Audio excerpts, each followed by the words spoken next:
معزز سامعین کرام، السلام علیکم ورحمۃ اللہ وبرکاتہ۔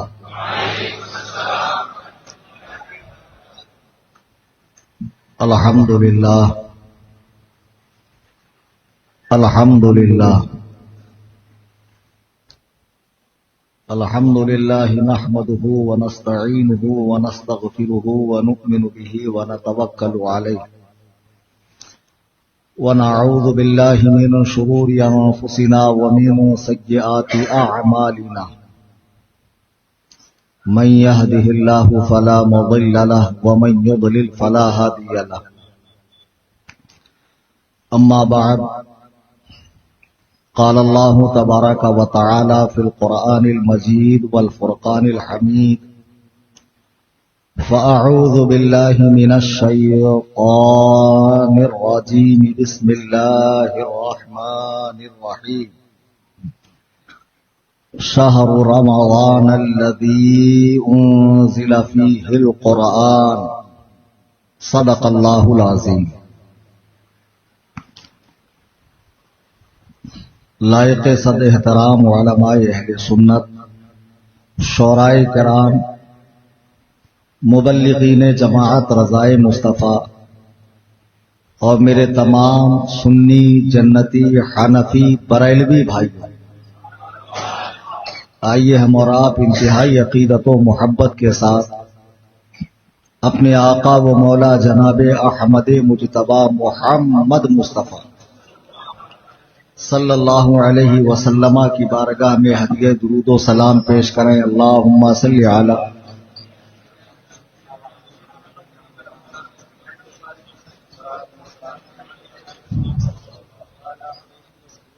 صلاۃ و سلام علیک یا رسول اللہ صلی اللہ تعالی علیہ وسلم۔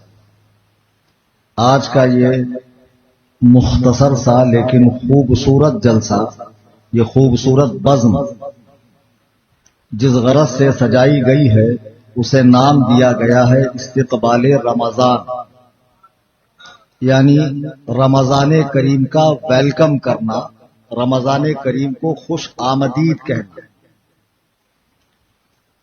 ویسے تو جب رمضان کریم کا چاند نظر آئے گا تو سوشل میڈیا کے بھی جتنے یوزرز ہیں وہ سب ایک دوسرے کو مبارکباد بھی دیں گے، خوشیوں کا اظہار بھی کریں گے، اللہ کی حمد و ثنا بھی کریں گے کہ اس نے ہمیں یہ بڑا ہی بابرکت، باعظمت، پروقار مہینہ عطا فرمایا۔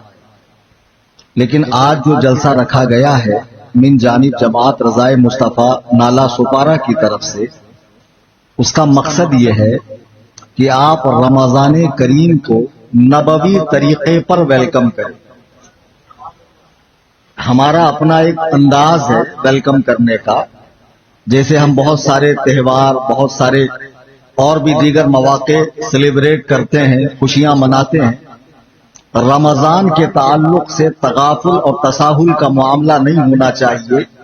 اس کی حساسیت کو سمجھو کہ رمضان ہے کیا۔ میں لفظ رمضان کی لغوی بحث نہیں کر رہا ہوں، اس کا مادہ نہیں بتا رہا ہوں کہ یہ کیسے بنا۔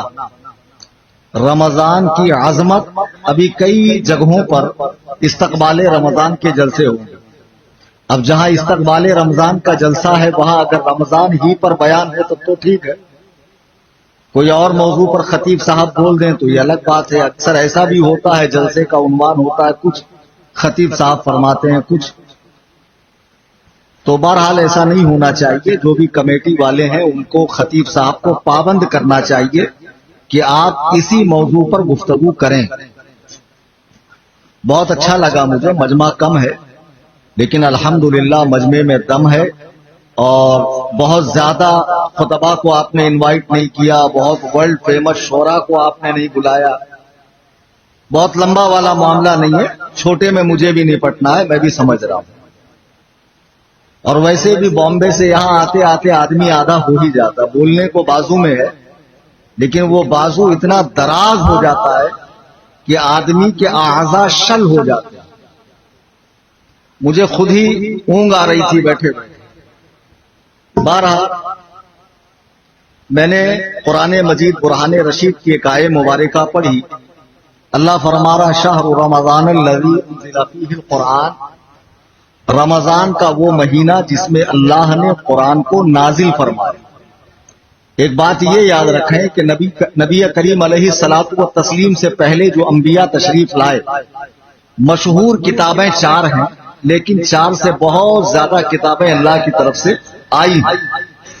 تقریباً 100 صحیفے تو حضرت ابراہیم علیہ السلام پر نازل ہوئے۔ تو آسمان سے جتنی کتابیں آئیں وہ سب اسی ماہ مبارک رمضان میں نازل ہوئی۔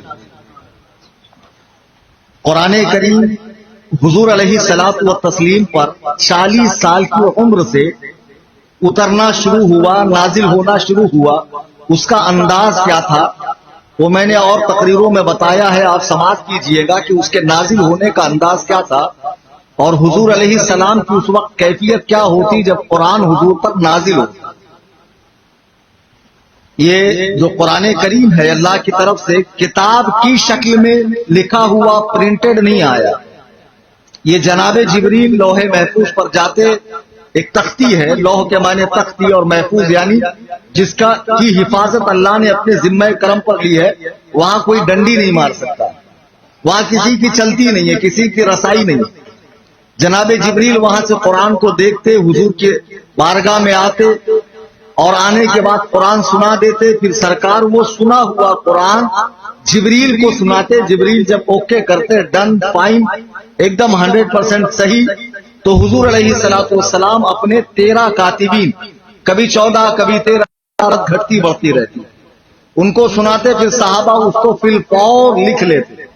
اس طرح ہم یہ دعوے کے ساتھ کہہ سکتے ہیں کہ ہماری مذہب کا جو مآخذ ہے، جو بیسک ہے، بنیاد قرآن کریم، وہ ایک دم محفوظ ہے، کسی بھی طرح اس میں چھیڑ چھاڑ نہیں ہوئی۔ یہ صحابہ کرام کی محنتیں ہیں کہ حضور علیہ السلام سے لینے کے بعد انہوں نے لکھا، اس کی قرتوں کو، اس کے الفاظ کو، اس کے مخارج کو، پھر بات کے ادوار میں اس کے اعراب کو، تمام چیزوں کی حفاظت ہوتے ہوتے قرآن کریم جمع ہو کر ہم تک پہنچ چکا۔ تو اللہ پاک نے اسی مبارک مہینے میں قرآن کو نازل فرمایا۔ اب جس طرح ہم اور آپ آج یہاں بیٹھ کر ٹاکی پاڑا کی مسجد میں رمضان کا استقبال کر رہے ہیں، آپ کو معلوم ہے یہ نبوی طریقہ، یہ اصل سنت کہتے ہیں حضور علیہ الصلوۃ والسلام کی عادت کو، جس کے اپنانے کا حکم دیا گیا۔ ایک مشہور حدیث ہے، وہ تھوڑا سا عجیب لگے گا، اور ایسے ہی امامہ شریف پہن لوں تو پھر میں تقریر نہیں کر پاتا۔ درود پاک پڑھیں، اللہم صلی۔ کوئی ناراضگی ہے بھائی پیچھے والوں؟ درود شریف میں بھی یار کم سے کم چستی دکھاؤ۔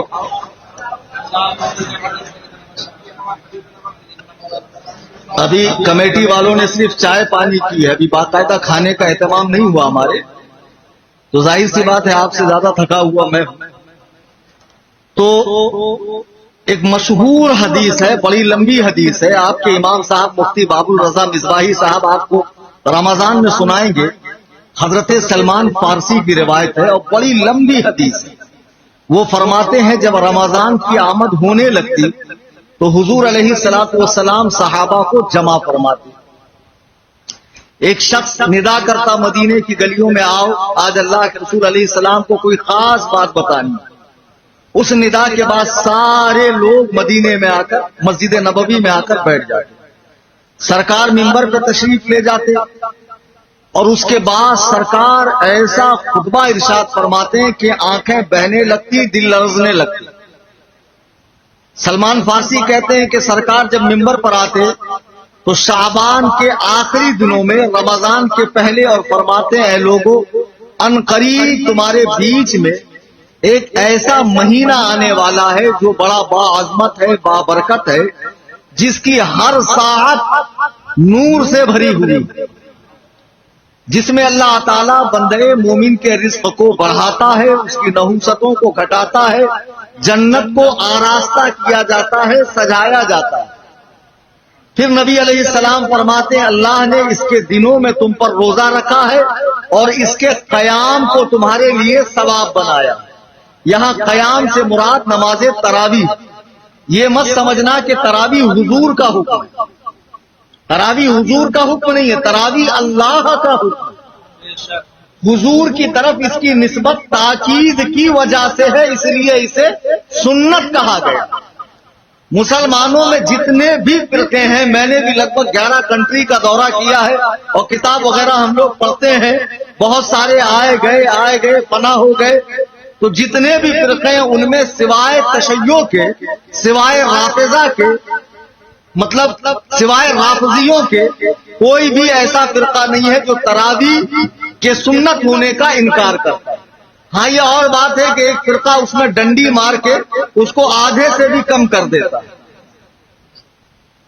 وہ تھوڑا موٹے نفس کے لوگ ہیں، انکار وہ بھی نہیں کرتے، انکار وہ بھی نہیں کرتے، وہ تھوڑا سا ڈسکاؤنٹ دے دیتے اور ڈسکاؤنٹ پر حدیث بھی پیش کرتے ہیں، اور ڈسکاؤنٹ کے چکر میں لوگ حدیث کا لالی پاپ دیکھ کر بھاگتے ہیں۔ بیٹا ایسا مت کرو، یہ بہت بھاری پڑے گا قیامت کے دن، جب اللہ تعالیٰ نوافل سے فرض کو پورا فرمائے گا، تمہارے تو فرض ہی برابر نہیں ہے تو نوافل کا کیا پوچھنا آپ۔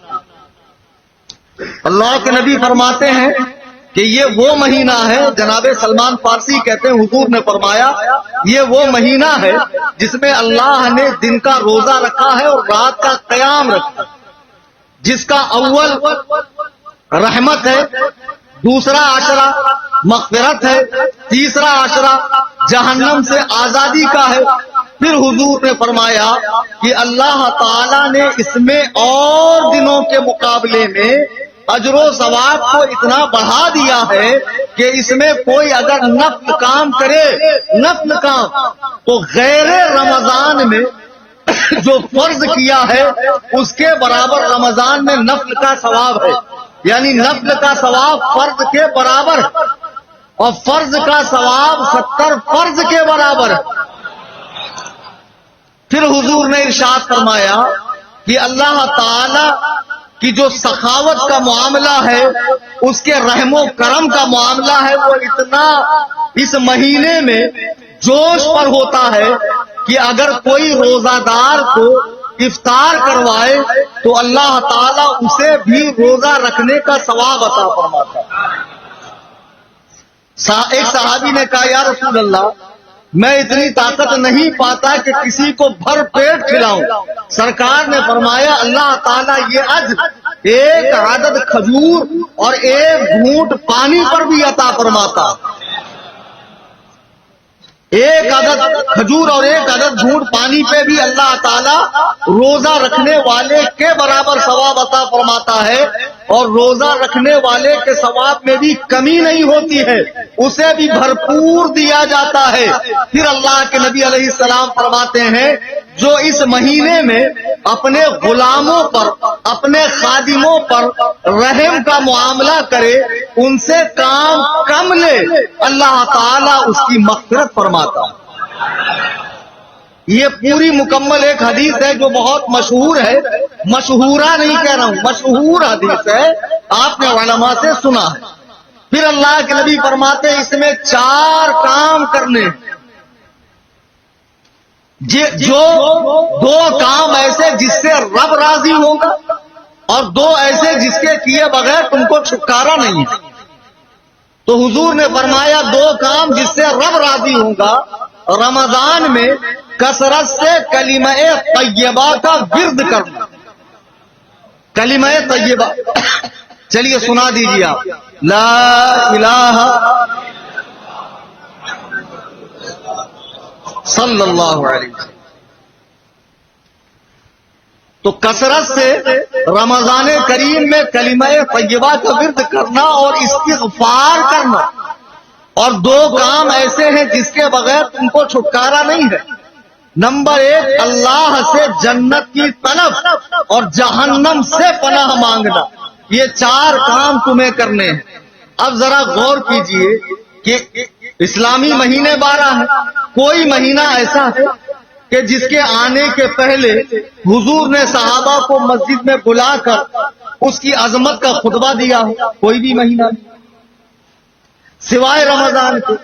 جیسے ہمارے گھر میں کوئی بہترین مہمان آنے والا ہو تو ہم بچوں کو بلاتے ہیں، بیوی کو، بہنوں کو، گھر والوں کو بلا کر کہتے ہیں دیکھو اب جو مہمان آنے والا ہے وہ بڑا باعظمت ہے، با کمال ہے، پروقار ہے، بہت اعلیٰ شخصیت کا مالک ہے، اس کی خدمت میں کوئی کمی نہ ہو، ہر اعتبار سے اس کا دل خوش ہونا چاہیے۔ تو اس سے پتہ چلتا ہے کہ جب کوئی وی آئی پی گیسٹ ہمارے گھر میں آنے والا ہو تو ہم اپنے بچوں کو اس کے حوالے سے بتاتے ہیں۔ سوچئے کہ رمضان آ رہا ہے اور اللہ کے رسول صحابہ کرام کو رمضان کی تیاریوں کے لیے، رمضان کی تیاری کے لیے ابھار رہے ہیں۔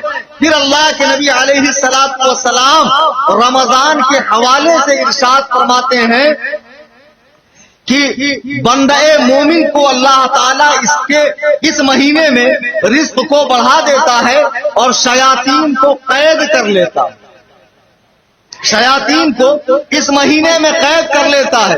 اب بعض لوگ یہ خیال کرتے ہیں کہ جب رمضان میں شیطان قید ہو جاتا ہے تو لوگ گناہ کیسے کرتے ہیں؟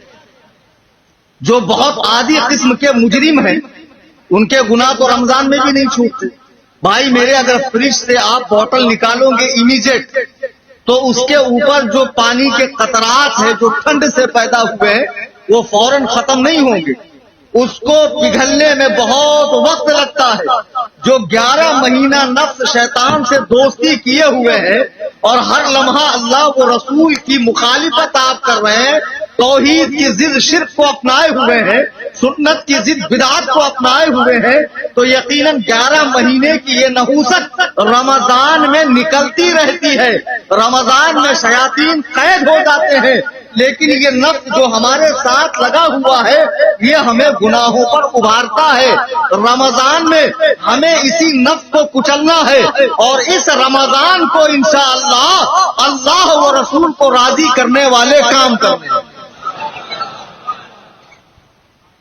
اب ذرا اس حدیث کی تفصیل میں جائیے کہ اللہ کے اماں عائشہ صدیقہ بخاری کی حدیث ہے، جب کسی صحابی نے پوچھا کہ حضور کا کیا معاملہ تھا رمضان و غیر رمضان میں، تو آپ فرماتی ہیں کہ حضور کی نماز کا حال رمضان میں مت پوچھو، 1 ماہ ایسا گزرتا جب انبیاء کے تاجدار اپنی پیٹھ کو بستر سے نہیں لگاتے، اپنی پیٹھ کو بستر سے نہیں لگاتے، یعنی اتنا اللہ کو راضی کرنے والے کام کرتے، رات بھر آپ قیام فرماتے، دن بھر روزہ رکھتے، رمضان میں عبادت کو کثرت سے کرتے۔ ذرا غور کیجئے، جو بلا شک و شبہ بخشا بخشایا ہے، جس کے جنتی ہونے میں کوئی شک نہیں ہے، بلکہ کائنات ہی جس کے قدموں کا صدقہ ہے، وہ اپنے رب کو راضی کرنے کے لیے رات بھر کھڑا رہے، اس کے پائے اقدس میں ورم آ جائے۔ اما عائشہ کہے یا رسول اللہ اپنی حالت پر رحم کھائیے اور کچھ آرام کر لیجئے۔ اللہ کے نبی فرماتے ہیں اے عائشہ کیا میں اپنے رب کا شکر گزار بندہ نہ بنوں؟ اللہ اکبر کبیرہ۔ پانی دے، درود پاک پڑھیں، اللہ صلی اللہ۔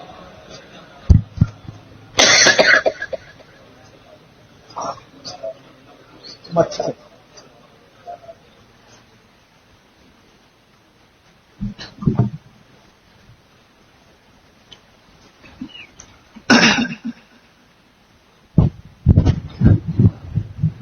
چالو کر دیجئے، مچھر بہت، فین آن کر دیجئے۔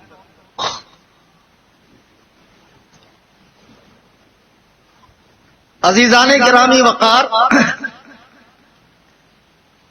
اماں عائشہ صدیقہ نے جب اس کثرت سے رسول کریم علیہ الصلوۃ والتسلیم کو عبادت کرتے دیکھا تو عرض کی کہ آپ کچھ اپنی حالت پر رحم کھائیے، کچھ جسم کا بھی حق ہے اس کو ادا کیجیے۔ سرکار نے فرمایا کیا میں اپنے رب کا شکر گزار بندہ نہ بنوں؟ جب اللہ تعالیٰ نے یہ دیکھا کہ میرا محبوب کسی صورت ماننے کو تیار نہیں ہے تو قرآن میں آیت نازل ہوئی یا ایھا المزمل قم اللیل الا قلیلا، اے چادر اوڑھنے والے رات میں کھڑے رہیے لیکن تھوڑا کھڑے رہیے، کچھ حصہ آرام کے لیے بھی رکھیے۔ لیکن وہی اماں عائشہ فرماتی ہے کہ رمضان میں نبی کریم علیہ السلام کی عبادت کا حسن اور اس کی طوالت اور اس کی زیادتی مت پوچھو کہ وہ اتنی حسین ہوتی کہ پوری رات آپ اللہ کی عبادت میں گزارتے، اور ایک مہینہ رمضان کا ایسا ہوتا کہ آپ اپنی پیٹھ کو بستر سے نہ لگاتے۔ اللہ کے نبی علیہ السلام اسی حدیث میں پھر ارشاد فرماتے ہیں، اے لوگو، اللہ نے اس مہینے کے آخر میں تمہارے لیے اعتکاف رکھا ہے جو تمہارے گزشتہ گناہوں کو جلا کر خاک کر دیتا ہے۔ ذرا اندازہ لگائیے کہ نبی رحمت صلی اللہ علیہ وسلم صحابہ کے سامنے رمضان کی عظمت کا خطبہ پڑھ رہے ہیں، اور اللہ فرما رہا ہے ہم نے قرآن کو اسی مہینے میں نازل فرمایا۔ پھر سرکار فرماتے ہیں اللہ نے اس مہینے میں ایک رات ایسی رکھی ہے جس کے بارے میں قرآن نے کہا کہ وہ 1000 راتوں سے بہتر ہے۔ انا انزلناه في ليلة القدر وما ادراك ما ليلة القدر ليلة القدر خير من 1000 شهر، جو 1000 مہینوں سے بہتر ہے۔ اب یہ 1000 مہینے کتنے ہوتے؟ 84 سال، 83 سال 4 مہینے کا 1000 مہینہ ہوتا۔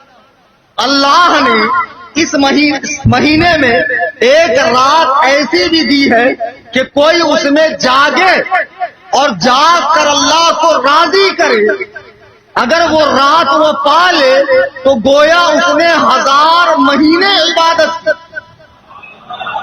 اصل میں صحابہ نے عرض کیا رسول اللہ، پچھلی امتوں کی عمریں بہت زیادہ ہوتی تھی، بہت لانگ لائف جیتے تھے وہ، ہم لوگوں کی لائف شارٹ ہے۔ حدیث میں ہے کہ میری امت کی عمریں اکثر 60 سے 70 کے درمیان ہیں، تو وہ لوگ تو زیادہ عبادت کرتے تھے، 1000 سال۔ اب ہم کتنی بھی عبادت کر لیں تو ہماری اور ان کی عبادت کا مقابلہ بنتا نہیں ہے۔ تو سرکار نے فرمایا غم نہ کرو، اللہ نے تمہیں ایک رات ایسی بھی دی ہے کہ تم اس میں جاگو اور جاگ کر اللہ کی عبادت کرو، تو گویا تم نے 1000 مہینے جاگ کر عبادت کی ہے۔ وہ شب قدر ہے جو رمضان کے آخری عشرے کی 5 طاق راتوں میں سے ایک ہے، 21، 23، 25، 27، 29۔ اب ذرا سوچئے کہ اس میں سے کسی شخص کو 10 شب برات شب قدر مل گئی، بھئی 5 میں سے کوئی ایک ہی ہے نا کنفرم۔ اس میں سے کسی نے اگر 10 سال کنٹینیو طاق راتوں میں جاگا اور شب قدر کو پایا تو آپ سوچئے اسے کتنے 1000 مہینے جاگنے کا ثواب ملا۔ یہ جو اللہ کا انعام ہم پر آ رہا ہے اس کی ناقدری مت کرو۔ اللہ اس میں شیطان کو قید کرتا ہے، جنت کو سجاتا ہے اللہ۔ ہم اپنے گھر میں، آج میں یہاں تقریر کے لیے آیا تو مجھے صاحب خانہ نے بتایا آپ آنے والے تھے، اس لیے میں نے گھر کی اوپننگ نہیں کی کہ آپ کے مبارک قدم پڑے۔ آپ تاج الشریعہ کے خلیفہ، آپ کو ان سے فیض ملا، ہم کو آپ سے فیض ملے گا۔ یہ عقیدت، یہ محبت ہے۔ اللہ سلامت رکھے، باقی رکھے۔ اپنے اماموں سے ایسی ہی محبت کیجیے۔ اب مجھ جیسے ناکارہ گنہگار سیاہکار احقر الکونین کے لیے یہ اہتمام ہو تو ذرا سوچئے کہ رسول کریم جس مہینے کی آمد سے پہلے خطبہ دیں، نبی کی نگاہ میں اس مہینے کی کتنی عظمت۔ پھر جیسے میرے آنے پر بچے نے گھر سجایا، اللہ جنت کو سجا رہا، شیاطین کو قید کیا جا رہا۔ جیسے آپ کے نالا سپارہ میں کوئی بہت بڑا منتری سنتری، کوئی بہت بڑا ورلڈ فیمس آدمی آئے تو آپ کو معلوم ہوگا پرشاسن والے کیا کرتے ہیں۔ ایک تو امیڈیٹ راستے صاف کر دیے جاتے ہیں، شہروں کو مصنوعی لائٹنگ سے سجایا جاتا ہے، اور شہر میں جو تری پار ہے، 2 نمبر ہے، بیچن ہے، جتنے بھی موالی ٹائپ کے لوگ ہیں، آڑے ٹیڑے ریکارڈ والے، سب کو اٹھا کے اس کے آ کر جانے تک اندر رکھا جاتا، حالانکہ اس نے اس موقع پر کوئی گناہ نہیں کیا، لیکن پرشاسن والے نہیں چاہتے ہیں کہ بد امنی پھیلے، شہر کے اندر ماحول خراب ہو، تو جن کا ریکارڈ بیڈ ہو اس کو اٹھا کر جیل میں ڈالتے ہیں۔ اللہ رمضان کے آنے سے پہلے ابلیس اور اس کی ذریت کو قید کر دیتا۔ یہ اتنا مبارک مہینہ، افسوس جب یہ مہینہ ہمارے بیچ آتا، ہم میں سے کتنوں کی حالت ایسی ہے کہ جو اس مہینے میں روزہ نہیں رکھتا، اور جب پوچھا جائے تو ایسا ٹچا عذر پیش کریں گے، ایسا ٹچا عذر پیش کریں گے کہ جو ہرگز قابل قبول نہیں ہے۔ بندے کو تو آپ سیٹسفائی کر بھی لو، بندے کی آپ تسلی کر بھی لو، کیا آپ اللہ کو مطمئن کرو گے؟ ہٹے کٹے لوگ صرف گٹکے کی وجہ سے، سگریٹ کی وجہ سے، یا ٹھوسنے کے لیے نہیں، ہم سے ہوتا نہیں، گلے میں خرابی ہے، رمضان کی قدر کرو، خدا کی قسم رمضان کا چھوٹا روزہ تم رمضان بعد تو رکھ لو گے کیا، لیکن کیا تم رمضان جیسا نور لا سکتے ہو، رمضان جیسی برکت لا سکتے ہو، رمضان جیسا کیف و سرور لا سکتے ہو، رمضان جیسا پر نور ماحول لا سکتے ہو؟ ارے ذرا دیکھو تو صحیح، اسی نالا سپارہ میں کتنے غریب طبقے کے لوگ رہتے ہیں، لیکن جب رمضان آتا ہے آٹومیٹکلی سب کے دسترخوان پہ ہزاروں نعمتیں ہوتی ہے جو سال بھر نہیں دیکھا، سال بھر نہیں دیکھا، اللہ رب العزت کھلا رہا۔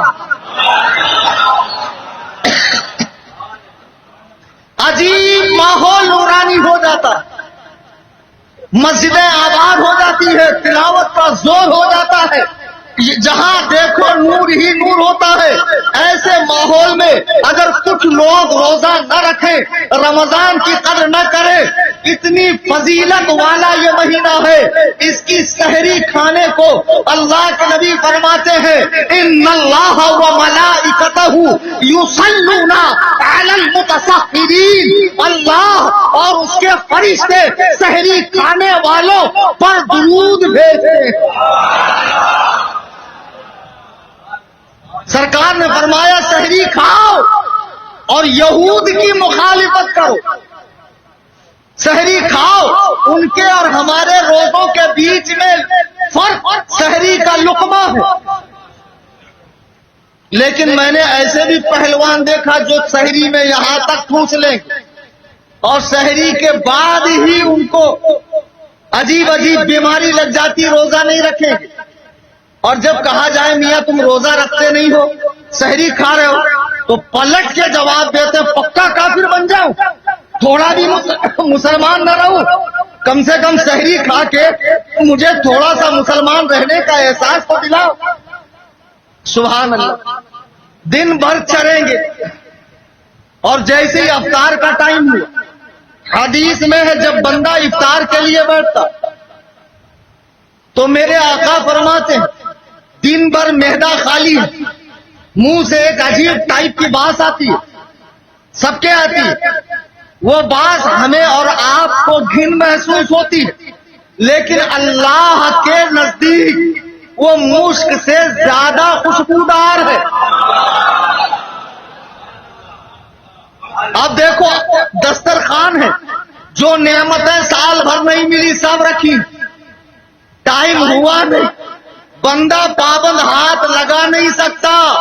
یہ ادا اللہ کو پسند ہے کہ میرا بندہ دن بھر کا بھوکا پیاسا ہے، جب تک آفتاب غروب نہ ہو جائے یہ کھائے گا نہیں۔ اس نے دن بھر اپنے آپ کو خواہشات سے، کھانے سے، پینے سے روکے رکھا ہے، ابھی اس کے منہ میں پانی آ رہا ہے، للچا رہا ہے، لیکن صرف اللہ کا حکم ہے، اور میرے آقا فرماتے ہیں اس وقت روزہ دار جب ہاتھ اٹھا کے اللہ کی بارگاہ میں دعا کرتا ہے تو اللہ اس کی دعا رد نہیں کرتا ہے بلکہ قبول فرما لیتا۔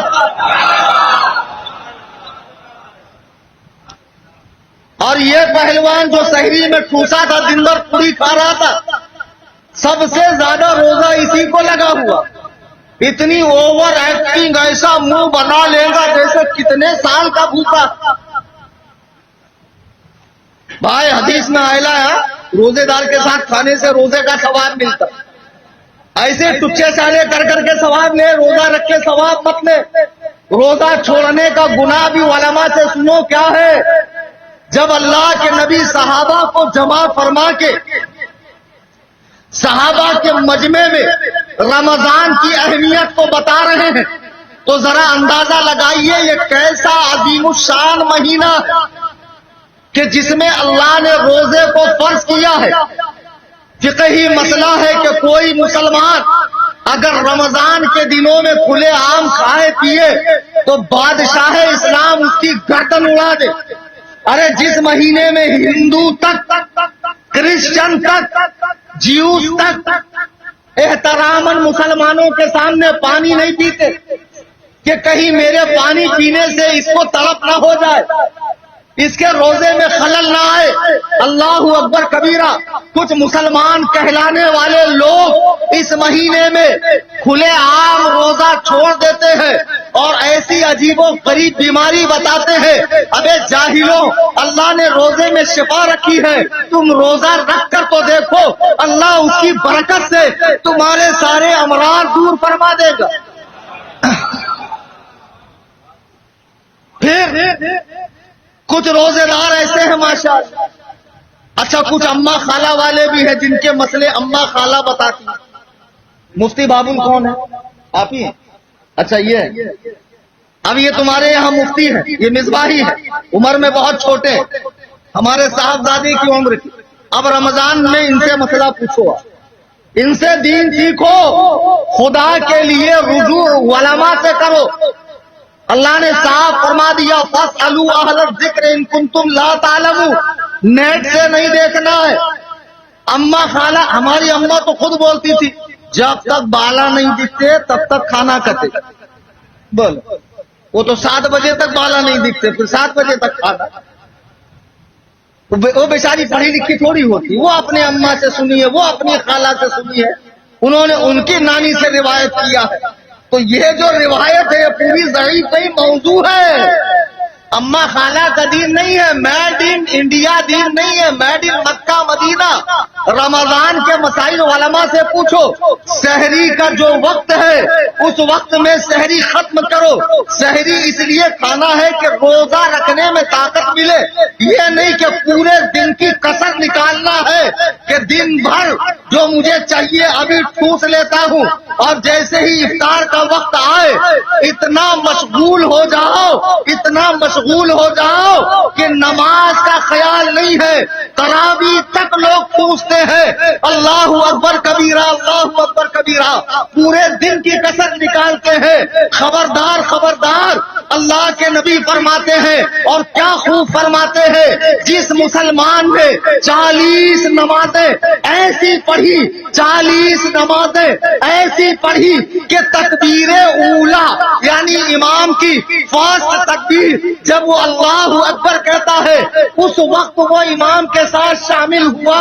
اگر 40 دن اس نے تکبیر اولا کے ساتھ نماز پڑھی، اللہ اسے 2 پروانے عطا فرماتا ہے، اللہ اسے 2 سرٹیفکیٹ عطا فرماتا ہے، ایک جہنم سے آزادی کا اور ایک منافق ہونے سے دور ہونے کا.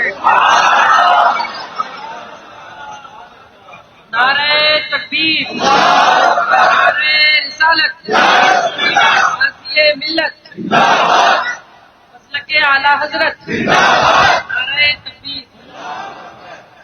غازی ملت وہ ہے جن کی میمز بنتی ہے.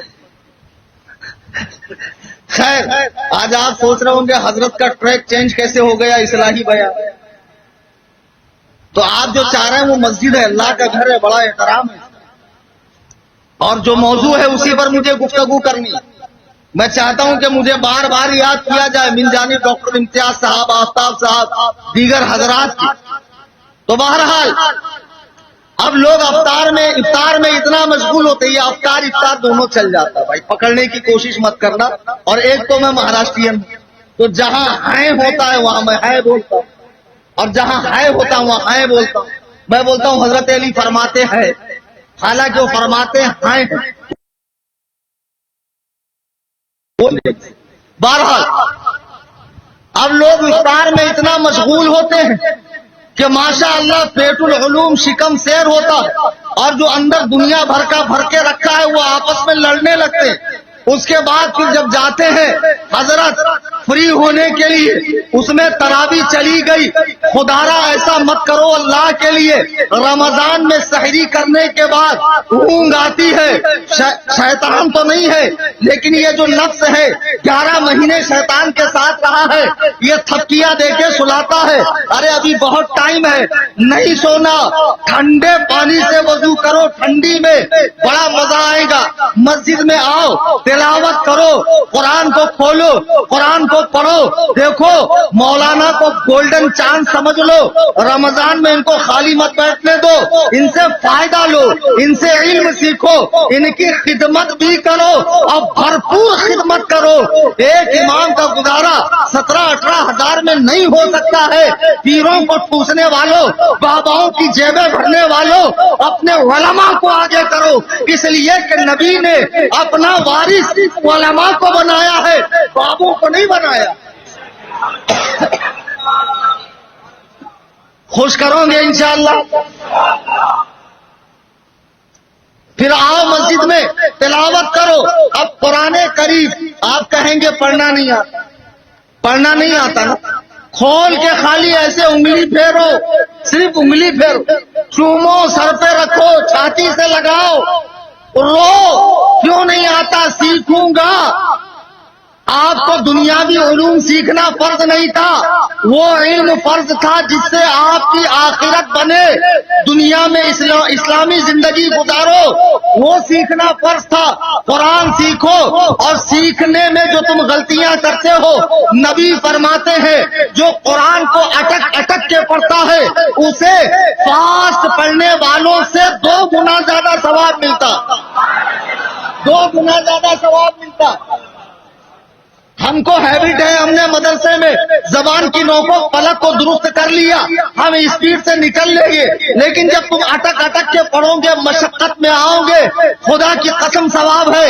اور اس رمضان میں کئی قرآن ختم کرنے، فجر پڑھ لی، اس کے بعد مسجد میں رک جاؤ، 20 منٹ کے بعد چاشت ہے، اشراق ہے، پڑھ لو، کاروبار پہ نکل جاؤ. روزہ ہوں، بوال نہیں کرنے کا، پتہ ہی نہیں چلنا چاہیے. امام اعظم نے 45 سال عشاء کی وضو سے فجر کی نماز پڑھی اور 45 سال روزہ رکھا. گھر سے ٹفن لے کر آتے، گھر والوں کو لگتا مارکیٹ میں کھاتے، لیکن یہاں طلبا کو کھلا دیتے. ہمارے بزرگوں نے سوائے ایام ممنوعہ کے جن دنوں میں روزہ رکھنا حرام ہے، بقرعید کے 3 دن، بقرعید کے 4 دن، اور ادھر کا 1 دن، جو دنوں میں روزہ رکھنا حرام ہے، 3 دن جو 4 دن جس میں روزہ رکھنا حرام ہے، اس کے علاوہ پورا سال روزہ رکھتے. اب کیا ہم سے رمضان کا روزہ بھی نہیں ہوگا جو فرض ہے اور جس کی فرضیت نص قطعی سے ثابت ہے، نص قطعی سے ثابت ہے. روزہ رکھنے کے بعد کام دھندا بند، آرام، اتنا سو کہ ڈائریکٹ افطار میں اٹھو، ساری نمازیں چلی گئی، اور عجیب مسئلے پوچھتے فون کر کے، مفتی صاحب روزے میں داڑھی کاٹ سکتے ہیں؟ کیا بولوں، کاٹ سکتے ہیں؟ کیا بولوں؟ تو پھر تو میں ویسا مفتی ہوں. میں بولتا ہوں بیٹا داڑھی تو غیر روزہ میں بھی کاٹنا حرام ہے، تو فون رکھ. عجیب مسئلے پوچھیں. اور رات میں غسل فرض ہو گیا، اس لیے میں نے روزہ نہیں رکھا. کوئی پورا دن بھی ناپاک رہے تب بھی روزہ ہو جائے گا. روزے کے لیے باقی شرط نہیں ہے. روزے کے لیے میں مسئلہ نہیں بتا رہا ہوں، مسئلے آپ مفتی صاحب سے پوچھ لیں، لیکن اس طرح پورا دن گزارنا حرام. آپ فجر ہی میں غسل کر لو، سحری کر لو، فجر میں مسجد میں آؤ، تلاوت کرو مسجد میں، فجر کے بعد آپ اشراق چاش، ایسے سر جھاڑ منہ پہاڑ ایسا گلا ہوا یہاں وہاں پڑا مت رہو، ارے کیا روزہ لگ گیا، روزہ لگتا ہے پاگل ہے تو، روزہ کیسے لگے گا؟ ایسا رہو ایک دم فٹ اینڈ فائن، روزہ صحت ہے۔ آج سائنس کہہ رہا ہے آدمی کو اپنے معدے کو آرام دینا چاہیے، کچر پچر کچر پچر ٹھوستے رہو تو یہ پیٹ العلوم بڑا نہیں ہوگا تو کیا ہوگا؟ جو آیا ایک پیر صاحب سے بہت پہنچے ہوئے، تھوڑا پیر لوگ کو تو یاد کر لوں، کیا خیال؟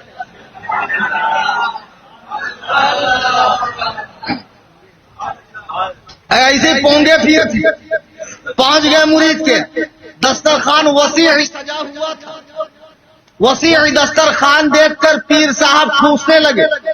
اب ان کا جو آتڑی تھی وہ ضرورت سے زیادہ بڑی تھی، پھر اس کے بعد بولے دیکھو کھانے کے بعد میٹھا کھانا چاہیے، لاؤ میٹھا، کھانے کے بعد میٹھا سنت ہے، میٹھا کھا، میٹھا ہونے کے بعد بولے میٹھے کو درمیان میں کرنا سنت ہے، کچھ نمکین لاؤ، پھر وہ 2-4-10 کو گرم گرم روٹی لایا، وہ کھائے، بولے اس کے بعد چاپ کھانا سنت ہے، پان کھانا سنت ہے، یہ کھانا سنت ہے، بوٹی کھانا سنت ہے۔ مرید دیکھ رہا غریب کے سنت کے نام پہ پیر صاحب اپنے پیٹ العلوم میں گھسیڑے جا رہے۔ اب اتنے میں مرید کا بیٹا آیا، پیر صاحب نے پوچھا کہ یہ کون؟ اس نے کہا حضور یہ میرا بیٹا۔ بولے اس کا نام کیا ہے؟ بولے حضور اس کا نام فرض ہے۔ پیر صاحب نے کہا کیسا بیٹا کا نام رکھا؟ اس نے کہا حضور بات دراصل اس کا نام تو ہے سنت، لیکن میں دیکھتا ہوں جو چیز سنت ہوتی ہے وہ آپ کے حلق سے نیچے چلی جاتی ہے، میں نے سوچا کہیں آپ اسے بھی قبول نہ فرما لیں، میرا ایک ہی بیٹا ہے اس لیے اس کا نام میں نے فرض رکھا ہے۔ تو سنو، رمضان میں سحری میں بھی تھوڑا، افطار میں بھی تھوڑا، پھر آپ کو تراویح میں آنا ہے۔ اور ایک بات یاد رکھو، آج کل ایک بدعت نکلی ہے، بدعت، سنو بیٹا جو میرے ساتھ ہے وہ بھی سنو، رمضان میں 10 دن کی تراویح، کون سا مفتی تم کو فتوا دے دیا 10 دن کی تراویح؟ غلط، بدعت ہے یہ، بدعت چلنے نہیں دیں گے ہم۔ ہاں اگر ایسا ہو کہ 10 دن میں ایک قرآن سن لیا جائے تو رمضان میں پورا قرآن سننا یہ سنت ہے، ایک سنت ادا ہوئی، لیکن تراویح تو چاند دکھنے پر موقوف ہوگی۔ جب شوال کا چاند دکھا تراویح کا حکم ختم، تب تک آپ کو پڑھنی ہے۔ پھر آپ جس مسجد میں جائیں چاہے جا کر پڑھ لیں، اگر مسجد میں جانے کا موقع نہیں ملا، سفر پہ ہے تو آپ تنہائی میں پڑھ لیں، اکیلے پڑھیں، لیکن خدا را رمضان کے معاملے میں شارٹ کٹ سے کام مت لیجیے۔ یہ 10 دن کی تراویح، یہ 8 رکعت تراویح، یہ مبارک مہینہ پھر نہیں آنے کا کہ جس میں اگر بندہ فوت ہو جائے تو عذاب قبر سے محفوظ ہوتا ہے۔ اللہ اکبر کبیرہ، ایسا مبارک مہینہ کہ جس میں مرنے کی لوگ تمنا کرتے ہیں اور جس کا ویلکم آج ہم اور آپ کر رہے ہیں، لیکن سلمان فارسی کہتے ہیں صحابہ کو جمع کر کے مدینے میں آقا نے رمضان کا ویلکم کیا اور اس کی عظمت پہ خطبہ دیا۔ اتنا بڑا مہینہ، حدیث میں ہے ایک مرتبہ اللہ کے رسول جمعہ کا دن ہے، منبر پہ تشریف لائے اور آپ کے چہرے پر جلال کے اثرات ہے، چہرے اقدس پہ پسینے کے قطرات بہ رہے ہیں۔ اللہ کے نبی فرماتے ہیں آمین، پھر تھوڑی دیر کے بعد سرکار نے کہا آمین۔ صحابہ پریشان کہ حضور آمین کیوں کہہ رہے؟ پھر تھوڑی دیر کے بعد حضور نے کہا آمین، صحابہ پھر پریشان۔ جمعہ کی نماز ہو گئی، صحیح حدیث ہے، صحابہ نے پوچھا ہمارے ماں باپ آپ پر قربان، خلاف توقع آج آپ نے 3 بار آمین کیوں کہا؟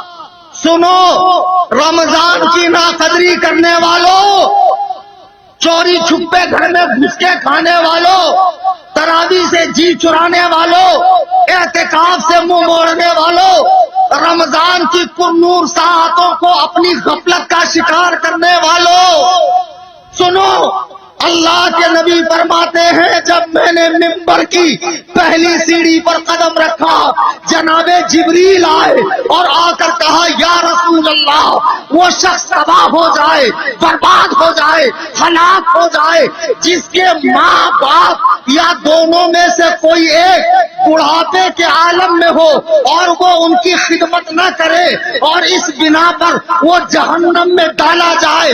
میں نے کہا آمین۔ اللہ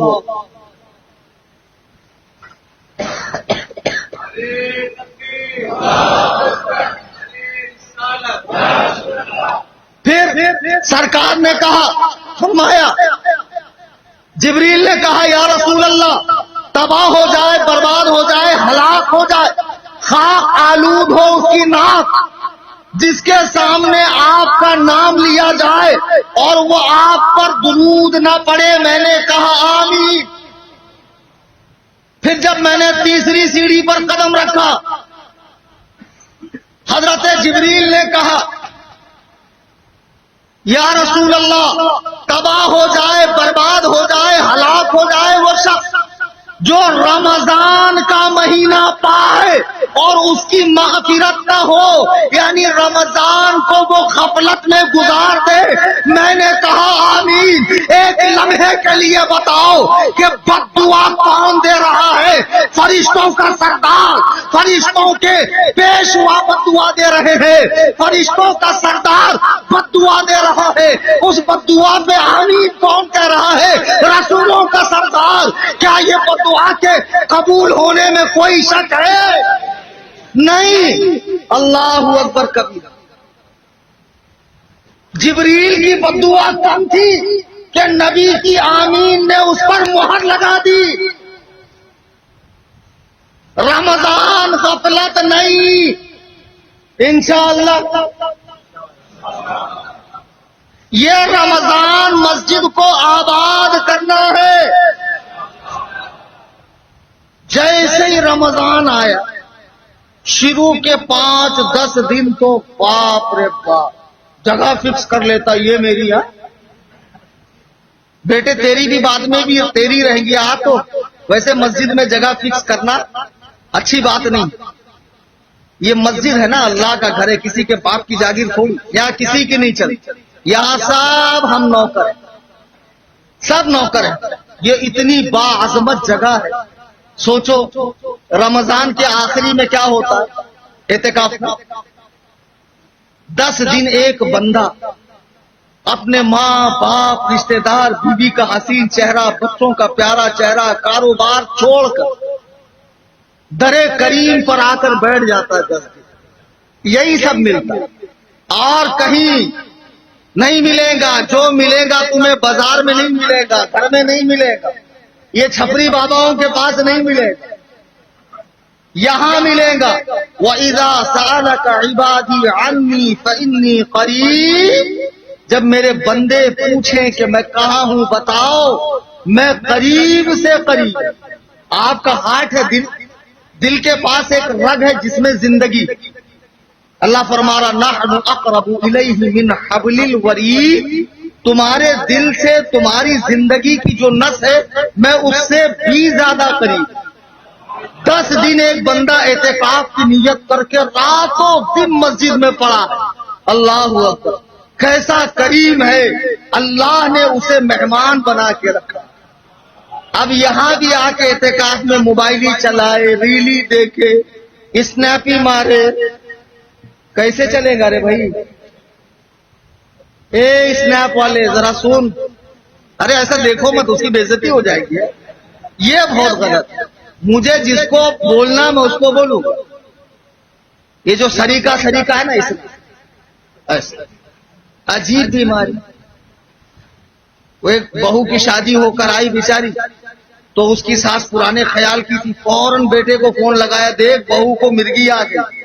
بولے وہ کیسے؟ بولے وہ منہ ٹیڑھا ٹیڑھا کر رہی تھی۔ بولے اماں وہ سیلفی لے رہی، اس کو مرغی نہیں آ رہی۔ جو 10 دن یہاں رہے گا وہ اپنے آپ کو اتنا نکھارے، ایسا سنوارے، اللہ کی غلامی میں، اس کی بندگی میں اپنے آپ کو دے دے، اور ایسا اللہ کا تقرب حاصل کرے. سبحان اللہ. 10 دن جو جہنم سے آزادی کے ہیں مسجد میں تمہیں مل رہے. خدا کی قسم معتکف کو کیا کرنا چاہیے؟ 5 وقتہ نماز تو پڑھنی ہے. اشراق بھی پڑھ، چاشت بھی پڑھ، اوابین بھی پڑھ، اور تہجد جو سب سے پیاری نماز ہے، سب سے پیاری نماز جو ہمارے آقا پہ فرض تھی، وہ نماز پڑھ. جب پوری کائنات سو رہی ہو، تیرے وضو کے قطرے زمین پہ گرنے کی آواز آئے، تو آ اپنے رب کے حضور. اس وقت اگر کوئی ننگے سر نماز پڑھے تو یہ بے ادبی نہیں ہے، یہ عاجزی ہے، یہ انکساری ہے. وہ بدماش جو حنفیوں کو چڑھانے کے لیے ٹوپی اتارتے ہیں وہ بدماشی ہے، لیکن کوئی عاجزی کے لیے ننگے سر نماز پڑھے تو یہ جائز ہے. اپنے رب کے حضور ناک رگڑ، پیشانی رگڑ، گناہوں کی معافی مانگ. ایک ایک گناہ کو یاد کر. اللہ تو کریم ہے، تو غفار ہے، مٹانے والا ہے، ستار ہے، چھپانے والا ہے، کریم ہے، کرم کرنے والا ہے، رحیم ہے، لطف کرنے والا ہے. مولا مجھے معاف فرما. خدا کی قسم جب تو یہاں سے نکلے گا، لوگوں کو پھونکے گا تو شفا ملے گی، دعا کرے گا تو لوگوں کے کام بن جائیں گے. اللہ سے اپنا معاملہ اتنا مضبوط کر. لیکن اعتکاف میں بٹھائیں گے کس کو؟ جو ایک دم آخری منزل میں، محلے کے چچا.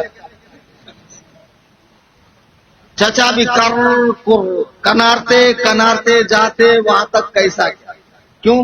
جوانوں پر اعتکاف نہیں. انشاءاللہ اعتکاف میں بیٹھے. نیت حدیث میں ہے کہ بندہ جب نیکی کی صرف ارادہ کرتا ہے، نیکی کا فرشتہ لکھ لیتا ہے، اور جب گناہ کا ارادہ کرتا ہے تو قلم فرشتے کا رکا. جب تک گناہ کرے گا نہیں فرشتہ لکھے گا. انشاءاللہ اعتکاف کریں گے. اعتکاف کرو، سحری کرو، افطار کرو، روزہ رکھو، تراویح پڑھو، تہجد پڑھو. اچھا ایک زکوٰۃ کا مسئلہ بتاؤں، اجازت ہے؟ ٹائم ہے؟ اچھا ماشاء. آج کل آپ ہی لوگوں کی اجازت سے تو میرا کام چلتا ہے. اگر آپ اجازت نہ دو تو کیا میں مسئلہ نہیں بتاؤں گا؟ رمضان میں لوگ زکوٰۃ نکالتے ہیں، لمسم. لمسم ہاں یہ سال اپنے نام سے دیا نا، پچھلے سال ابا کے نام سے دیا تھا، اس کے پہلے اماں کے نام سے. ارے بابا ڈنڈی مت مارو، زکوٰۃ فرض ہے. مولانا سے مسئلے پوچھو. میرا چینل جوائن کرو، سنی جمیعت الاناف. زکوٰۃ پہ میں نے 7 گھنٹے کا لیکچر دیا، صرف زکوٰۃ پر میں نے دیا پراپر. اس کو سنو، سارے مسئلے جتنے بھی آج کے کرنٹ مسئلے سب حل ہو جائے. اصل میں کیا ہے، جس دن آپ پر زکوٰۃ فرض ہوئی، قمری سال کا اعتبار ہے، اسلامی سال کا، انگریزی سال کا، جب وقت پورا ہو گیا تو اب تاخیر کرنا حرام ہے، گناہ. رمضان کا ویٹ مت کرو. اگر آپ پر 28 شعبان کو زکوٰۃ کا اینڈ ہو رہا ہے، ہولانے اور سال پورا ہو رہا ہے، رمضان کا انتظار کرنا گناہ. ہاں کسی کی زکوٰۃ رمضان کے بعد اور وہ پہلے دے رہا ہے کہ رمضان میں زیادہ ثواب ملتا ہے تو یہ جائز ہے، پہلے دے سکتے. اچھا اب رمضان میں اگر آپ پر زکوٰۃ نہیں بھی ہے تو خیر خیرات تو کرو. اب میں تو دیکھتا ہوں کہ رمضان میں نان مسلمز مسلمان بن کے آتے، برقع پہن کے، داڑھی رکھ کر. یعنی مسلمان ایسا ہو جاتا رمضان میں، خالی لٹاتا، خالی لٹاتا. سال بھر رونے والا رمضان میں خوش رہتا ہے. بچوں کو کپڑے بھی آتے، گھر بھی سجتا ہے، گھر کلر بھی ہوتا ہے، کھانے پینے کی چیزیں بھی آتی ہے. ارے اللہ پاک اتنا نوازتا ہے کہ لوگوں کے سمجھ میں نہیں آتا. سب کے دھندے چلتے، سب کا کاروبار. ماشاء اللہ ماشاء اللہ، یہ رمضان کی برکت ہے. صحیح بولنا ایمانداری سے، کوئی دوسرے مہینے میں اتنا نہیں. رمضان کا تو مزہ ہی کچھ الگ. اللہ غالباً حدیث ہے، ہاں حدیث، یقیناً حدیث. اللہ کے نبی فرماتے ہیں کہ میری امت کو اگر پتا چل جائے رمضان کیا ہے تو میری امت تمنا کرے کہ اے کاش پورا سال ہی رمضان. کتنے بڑے بدبخت ہیں وہ جس کی تیاری نبی کریں، جس کے لیے اللہ جنت کو سجائے، شیاطین کو قید کرے، وہ اس مہینے کے گزرنے کی دعا کرے. کب جاتا رمضان، کب جاتا رمضان. بدبختوں شرم کرو، خود تو روزہ رکھتے نہیں، ہٹے کٹے تمہارے بچے روزہ رکھتے نہیں، ذرا سا بخار آیا نہیں چاہے ماں روزہ مت رکھ، بخار آیا، خدا کی قسم روزے میں شفا ہے، روزہ رکھوا کر تو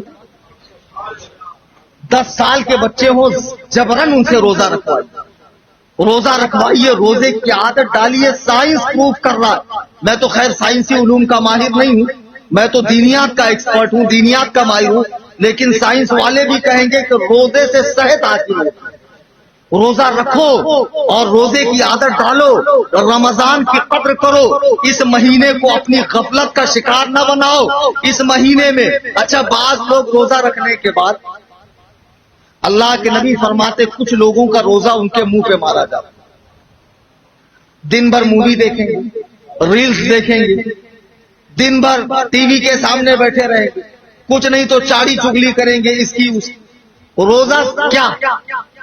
کھانے پینے اور جماع سے یعنی بیوی کے قریب ملنے سے رکنے کا نام روزہ ہے۔ صبح صادق سے غروب آفتاب نہیں، روزہ اور بھی چیزوں، روزہ کان کا بھی ہے، روزہ ناک کا بھی ہے، روزہ آنکھ کا بھی ہے، روزہ منہ کا بھی ہے، روزہ پیروں کا بھی ہے۔ غلط جگہ نہیں جانا، مظلوم پر ہاتھ نہیں اٹھانا، حرام نہیں کمانا، غلط نہیں دیکھنا، غلط نہیں سننا، غلط نہیں سوچنا، تمام اعضاء کا روزہ۔ پھر جب رمضان ہوتا ہے تو پھر اپنے باڈی کی زکات، جسم کی زکات، فطرہ آپ کو اللہ کی بارگاہ میں دینا ہے کہ اللہ جو روزے میں نے رکھے ہیں یقیناً اس میں کمی تو ہوگی، ہم جیسے ٹچے لوگوں کی عبادت اور کہاں وہ اللہ کے مخلص بندوں کی عبادت کہ اللہ اکبر، جو رمضان کے ہر لمحہ اللہ کو راضی کرنے میں لگے رہتے، ہم لوگوں کی عبادت میں فرق ہے۔ مولا ہماری عبادت کو قبول فرما۔ رمضان آئے تو رمضان کی قدر کرو، مسجد سے جڑ جاؤ، اور پھر یہ نہیں کہ رمضان مہمان ہے آپ مہمان نہیں ہے، رمضان گیا کہ پھر امام صاحب باقی صاحب۔ یہاں تو بھی ٹھیک ہے، بمبئی ہے، اچھا بمبئی کا مضافات ہے، نالا سپارا اور میرا روڈ والے کو بولیں گے نا، گاؤں والے بہت غصہ آتا ہوں، بولتے ہم لوگ بمبئی والے، بھائی آپ لوگ بمبئی والے، لیکن تھوڑا آگے چلے جائیں گاؤں کھیڑے میں تو امام صاحب کو بلا کے لانا پڑتا، چلو بدرو چچا، چلو دگڑو چچا، چلو سلیم چچا۔ رمضان کے بعد خدا کے لیے ایسا مت کرو، رمضان میں نفس کو ایسا کچلو نہ، شیطان کا اور تمہارا مقابلہ، اور شیطان کو مار دینا ہی دینا، ذلیل و خوار کرنا ہی کرنا۔ آج اس کا دل کتنا جل رہا ہوگا کہ رمضان کی فضیلت سننے کے لیے سب اکٹھے ہوئے، تو کسی کو ایسا اکسا رہا ہوگا، دیکھو مولانا کب سے بیان ختم نہیں کر رہا۔ یہی ہوتا، ان لوگ کو مائک مل جائے تو لوگ بھول جاتے ہیں کہ ہم لوگ ڈیوٹی والے، ارے کل سنڈے ہے بھائی، کل کائی کی ڈیوٹی ہے؟ کل چھٹی ہے نا؟ ہاں کل چھٹی۔ تو سنو میرے بھائیوں عزیزوں، اس رمضان شیطان کو پچھاڑنا ہے، نفس کو کچلنا ہے، اور انشاءاللہ بہت ساری اچھی نیتیں کرنی ہے کہ اسلامی لباس کی پابندی کروں گا، انشاءاللہ چہرے پہ داڑھی رکھوں گا، امام صاحب سے قرآن کریم تجوید کے ساتھ سیکھوں گا، اور جو صورتیں میں نماز میں پڑھ رہا ہوں، بہت سے لوگ آتے ہیں حضرت نماز میں دھیان نہیں لگتا، ارے بھائی دھیان سے نماز پڑھ سب لگے، تو نماز ہی دھیان سے نہیں پڑھ رہا، تو یہاں نماز میں آئے کہ تیرے کو پورا یاد آ رہا، ہاں کس سے لینے دینے کا ہے، کیا کیا معاملہ، یہ سارا تو تیری نماز کا حال ہے۔ اس کی بیسک وجہ ہے وضو صحیح نہیں، غسل صحیح نہیں، جو پڑھ رہا ہے اس پر غور نہیں کرتے۔ ایک بزرگ رحمت اللہ علیہ، اللہ والوں کی نماز کو دیکھو، فرماتے ہیں جب بھی وہ نماز پڑھتے ہر نماز کے لیے نیا لباس پہنتے، اور فرماتے میں ہر نماز ایسی پڑھتا ہوں کہ میں پل صراط کے پل پہ کھڑا ہوں، میری دائیں طرف جنت، بائیں طرف جہنم ہے، اور اللہ میرے سامنے موجود ہے جسے میں دیکھ رہا ہوں، اور میں ایسے نماز پڑھتا ہوں جیسے یہ میری آخری نماز ہے۔ اللہ اکبر۔ آپ کسی نے پوچھا کہ حضور آپ ایسی نماز کب سے پڑھ رہے ہیں؟ تو آپ نے فرمایا ایسی نماز میں 27 سالوں سے پڑھ۔ اللہ اکبر کبھی۔ اللہ ہمیں ایک ایسی نماز پڑھنے کی توفیق دے۔ وہ فارس کے اندر ایک شخص نماز پڑھ رہا تھا تو سامنے سے ایک دیوانہ، ایک پاگل گزرا، اس نمازی کو جو مسائل کا بڑا جانکار تھا، غصہ آیا کہ کمبخت نے سترا نہیں لگایا، آگے سے گزرا، نماز توڑ کر اس کو کوٹ دیا۔ تجھے دیکھنے میں نہیں آتا کہ میں اپنے رب کی عبادت کر رہا ہوں تو میرے آگے سے گزر رہا ہے؟ وہ دیوانہ کہتا بے وقوف، میں تو لیلا کے عشق میں اتنا پاگل ہوں کہ مجھے نہیں معلوم میں مسجد میں ہوں کہ صحرا میں ہوں کہ گھر میں ہوں، لیکن تو کیسی عبادت کر رہا ہے کہ تو ہر آنے جانے والے کو دیکھ رہا ہے، تیری توجہ ہر آنے جانے والے پر ہے۔ خدا را عبادت میں ایسے مگن ہو جاؤ، مولا علی فرماتے ہیں اللہ کا ذکر ایسے کرو کہ لوگ تمہیں پاگل کہنے لگے۔ کیوں مزہ نہیں آتا نواز؟ قوالی میں بڑا مزہ آتا، بڑا جھومتا ہے۔ جب کسی آستانے پہ گیا تو ایسا ہاتھ باندھ کے کتنا مؤدب ہے کہ بالکل مجھے دیکھا جا رہا ہے، میری پرچی کھل رہی ہے۔ اللہ اکبر کبیرہ، مسجد میں آنے کے بعد جس کا دل نہ لگے، جس کے دل میں اللہ کا خوف نہ ہو، افسوس افسوس مسلمان مسجدوں میں دنیا کی باتیں کر رہے ہیں، پالیٹکس کی باتیں چل رہی ہے مسجد کے اندر، امام کی غیبت چل رہی ہے، ایک دوسرے کو نشانہ بنایا جا رہا ہے، مسجد ہتھیانے کے پروگرام چل رہے ہیں۔ یہ سب علامات قیامت میں سے ہے۔ باتیں بہت ہے، جتنی بات ہے اتنا وقت نہیں ہے، مجھے لمبا سفر کر کے گھر جانا ہے۔ میرے ذہن میں تقریر میں آنے تک کوئی بات نہیں تھی، میں نے عزیزم سلمہ آفتاب سے کہہ دیا تھا جو میرے بڑے قریبی ہے، آج ذہن میں کچھ نہیں ہے، پھر بھی میں نے دیکھا آپ بشاشیت کے ساتھ بیٹھے ہیں۔ مفتی صاحب نے جو نعتیں پڑھی وہ میں نے سنی روم میں بیٹھ کے، ماشاءاللہ بہت خوشحال ہے۔ اللہ تعالیٰ ان کو عمر خضری عطا فرمائے، حافظ نذیر صاحب کو بھی صحت و شفا عطا فرمائے۔ اب انشاءاللہ بقیہ باتیں پھر کسی موقع پر دوران تقریر قرآن پڑھنے میں، حدیث بولنے میں یا کوئی فقہی مسئلہ بتانے میں مجھ سے خطا لغزش ہوئی ہو، میں تمام حاضرین سامعین کے روبرو توبہ کرتا ہوں۔